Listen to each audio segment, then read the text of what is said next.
पण हे 13 दिवसाचं काय आहे? म्हणजे 13 दिवसासाठीच सुरू झाला होता वगैरे, काय काय प्रकार आहे?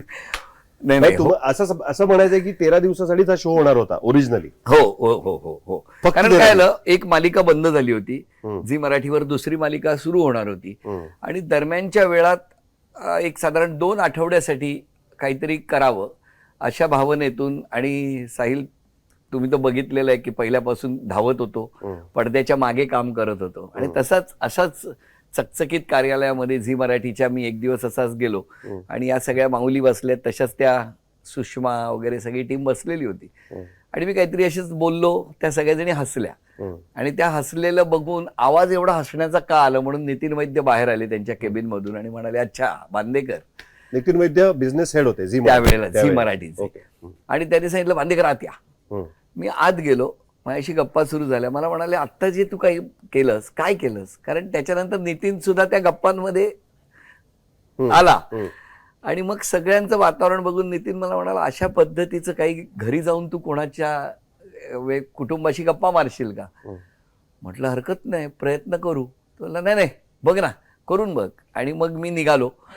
मला 2 कॅमेरे, आताचे दिग्दर्शक महेंद्र कदम तोही होता तिकडे, तो काहीतरी प्रोमो वगैरे एडिटिंग साठी होता, त्यालाही बोलवलं.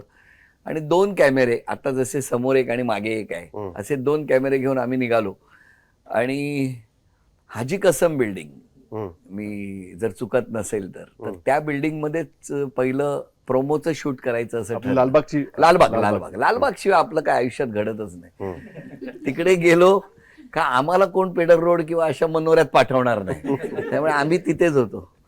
आणि तिथे गेल्यानंतर त्यांनी अक्षरशः सांगतो, पहिली आरोळी आहे त्या टायटल मधली की दार उघड वहिनी दार उघड. 19 वर्ष, 13 सप्टेंबरला हा भाग टेलिकास्ट झाला 2004ला.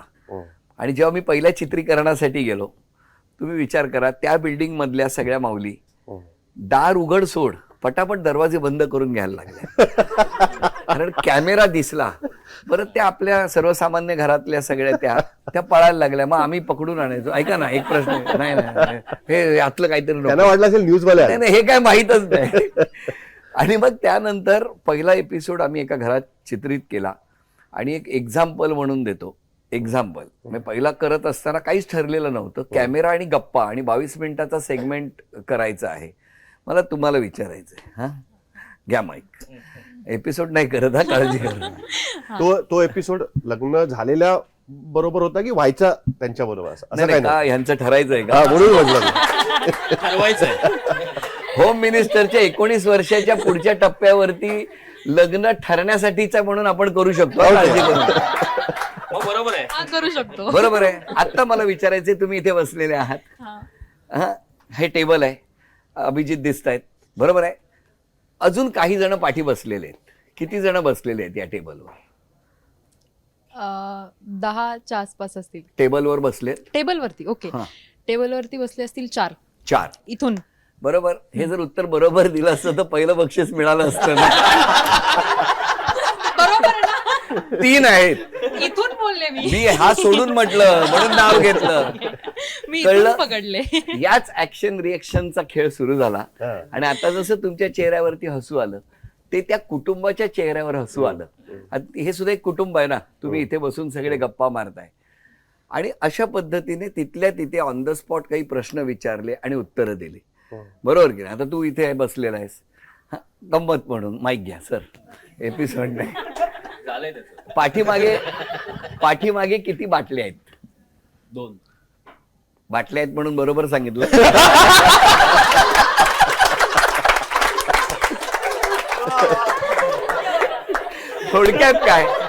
थोडक्यात काय तर तुमच्या माझ्या आपल्या कुटुंबात आपण रात्री जेवण झाल्यानंतर बाहेर बसतो आणि बोलायला जेव्हा बसतो त्यावेळेला आपल्याला कुठल्याही गोष्टींची बंधनं नसतात.